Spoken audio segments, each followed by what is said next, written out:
Quando você vai ao cinema ou em época de streaming, escolhe aí um filme legal no Netflix para você, sei lá, ou uma série legal para você maratonar um final de semana. Essa série ou esse filme que você escolheu, ele vai ter um protagonista, um coadjuvante, um vilão. Você vai ter um papel para cada um. E eles executam muito bem esse papel para que aquele filme, aquela série, ela se sobressaia, se destaque, ela tenha sucesso.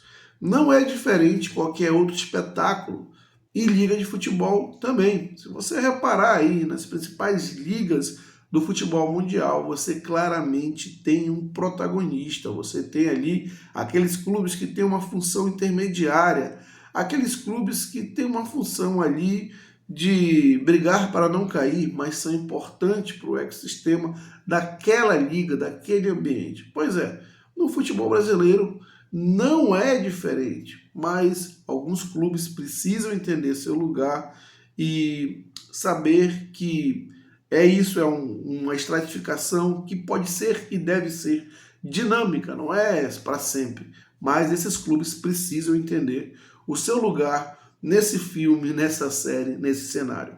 É sobre isso que nós vamos falar. Mas antes de seguir com esse vídeo, peço sua ajuda para que se inscreva no canal. Se você curte o trabalho do canal e quer apoiar o canal e trazer mais conteúdos relevantes, você, por favor, se inscreva no canal. Você vai ajudar para que o canal cresça. Se inscreva e não apenas se inscreva, ative o sininho, que é muito importante. Deixe o like e o joinha, que é tão importante quanto, porque é através do seu like que o YouTube entende como relevante esse conteúdo e distribui para um número muito maior de pessoas. Então, o seu like, seu joinha vai ajudar com que o vídeo consiga um alcance ainda maior. Comente aqui se você concordou ou não concordou com algo que foi abordado, se você gostou ou não do vídeo. Não importa, o importante é interagir, é através do seu comentário que a gente pode evoluir a qualidade do conteúdo entregue. Então comente, compartilhe esse vídeo com seus amigos e mais um favor, comente sobre o áudio. Voltando ao tema do vídeo, em qualquer liga forte do futebol mundial, você tem ali definido, muito bem definido, quais são os protagonistas. Não significa dizer que sempre vão ser aqueles os protagonistas, porque o futebol é dinâmico, a gente vive numa sociedade, inclusive, com uma estrutura dinâmica de mudança ali nas posições sociais, né? E no futebol, que não é uma bolha, não seria diferente. Não significa que um clube vai ser sempre ali o protagonista, e aquele clube que briga para não cair vai ter que sempre estar recluso àquela posição de brigar para não cair. Mas existe aquele momento, e naquele momento é o papel que aquele clube executa, realiza, e ali ele deve entender qual é seu papel. Por que eu me refiro a isso? Porque no futebol brasileiro deve ser assim. E existe hoje essa discussão no futebol brasileiro da distribuição de receitas que devem ser todas iguais, e não é bem assim. Para que o futebol cresça, é preciso entender o valor, a importância de cada um naquele momento. Entender isso, entender que as receitas são distribuídas de forma proporcionais ao que geram esses clubes, ao que produzem esses clubes. E aí você aumenta o bolo e, na medida do possível, os outros clubes vão tentando ali galgar progressos ali de forma gradativa e aí tentando mudar a história do seu clube. Mas não vai mudar a história simplesmente querendo ser impositivo e dizer que as verbas têm que ser divididas de forma mais igualitárias, ainda que você não produza para isso. Você não vê isso na Premier, você não vê isso na Bundesliga, você não vê isso na La Liga e em outros campeonatos importantes, como a Série A da Itália. Ah, Diogo, mas as verbas de TV são distribuídas de formas mais igualitárias lá, num percentual, 25, 25, ou 50, 50% por igual, 25 por audiência e 25 por meritocracia. Pode até ser a Premier League, mas a Premier League tem um contexto muito diferente. Em um contexto, inclusive, que existe um investimento de fora da Inglaterra, lá dinheiro árabe, inclusive, e a receita de TV acaba não sendo tão impactante, porque a maior parte do investimento vem de fora, né? Mas ainda assim existe, já falei sobre isso, uma discussão na Inglaterra, que é chamado projeto Big Picture. Se você colocar aí no Google, você vai ver que é a tentativa, por trás de tudo isso, a tentativa de alguns clubes, os ditos grandes, como Liverpool e Manchester United, de tentar ter um peso maior nas decisões da Premier League, né? E esse peso maior significa justamente eles terem uma voz mais ativa por serem os clubes que geram mais receitas. Nada diferente do que eu venho falando aqui. Então, não é bem assim o cenário na Premier League. E na própria Espanha, Real Madrid e Barcelona têm se colocado fora de acordos que a La Liga vem fazendo de forma coletiva. Eles têm se colocado fora justamente por não concordarem que seus ativos sejam geridos de forma coletiva, já que esses ativos desses clubes geram muito mais receita que dos outros e eles ganham de forma mais igualitária, né? Uma distribuição mais coletiva e socializada ali no futebol espanhol. Então, essa conversinha de que eles entendem que o bolo tem que ser repartido de forma mais igualitária para crescer, para isso, aquilo, outro, não é essa dinâmica que a gente tem visto de fato na realidade. Existe uma narrativa, existe a realidade.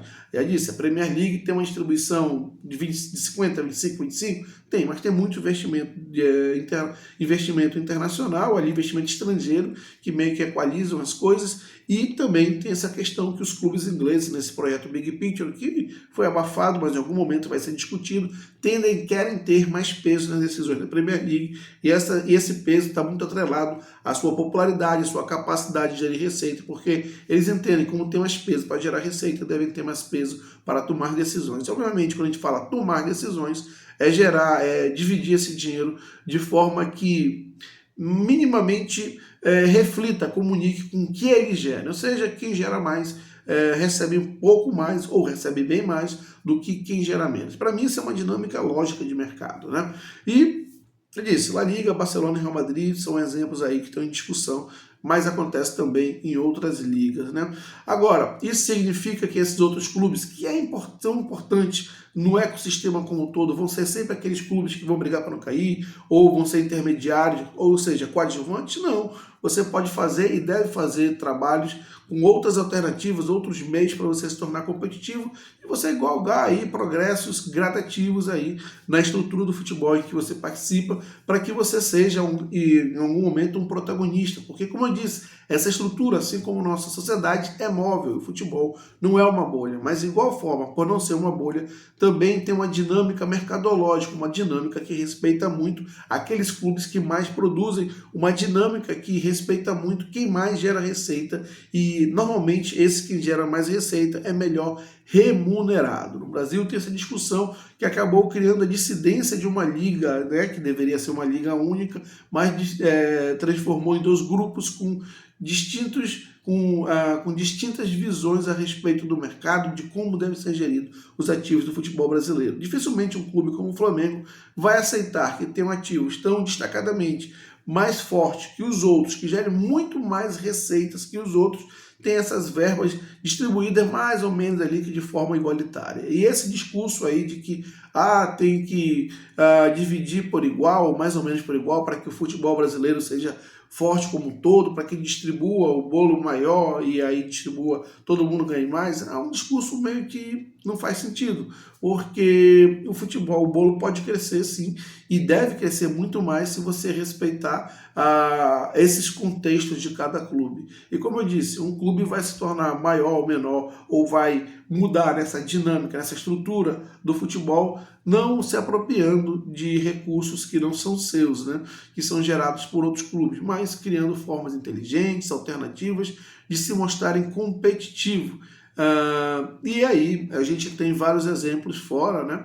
Como eu disse, a Inglaterra tem essa divisão mais de 50, 25, 25, mas não pense que não tem, não destoam as receitas. Só você pegar aí as receitas do Manchester City, do Manchester United, do Chelsea, que são clubes principalmente que recebem muito investimento estrangeiro, e você vai ver que as receitas destoam demais dos outros clubes da Premier League. Mas ainda assim, a Premier League é uma competição que consegue se manter, os clubes intermediários e que brigam na parte de baixo da tabela, conseguem se manter competitivos, muito em função, porque gerem bem outros ativos que lhes são auferidos, ali, outros ativos que eles possuem. Então tentam gerir esses ativos de forma mais competitiva, de forma mais eficiente, para que se mantenham competitivos nesse cenário. Então, esse é um ponto em discussão no futebol brasileiro. Os clubes precisam entender seu lugar no espaço, no contexto. Fluminense não vai ser um Flamengo nesse momento, né? Não adianta, querido. Botafogo, embora tenha SAF, também não vai ser.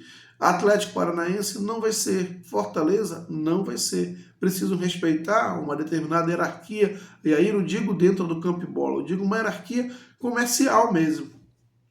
Entender que um clube como o Flamengo, como o Apelo, vai trazer mais investimentos, vai trazer mais receitas, não só para ele, mas para o futebol brasileiro como um todo. Automaticamente essas receitas precisam ser distribuídas de forma proporcional ao que esses clubes gerem. Eu não estou dizendo aqui que o futebol brasileiro, por isso, não tem que ser um futebol concentrado em um ou dois clubes, ou nesse sentido.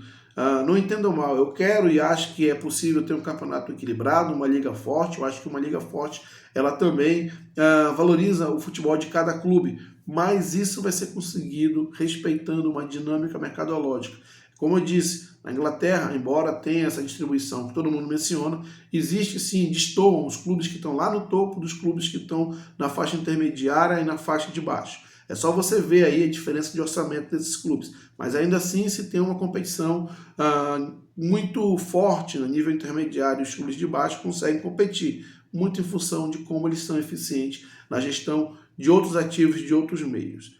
Então, como eu disse, os clubes brasileiros precisam entender seu lugar para que haja uma união, haja uma identificação e um consenso de estratégia para formar uma liga, ir ao mercado, buscar as receitas necessárias e respeitar as divisões proporcionais à capacidade de cada clube de geração de receitas.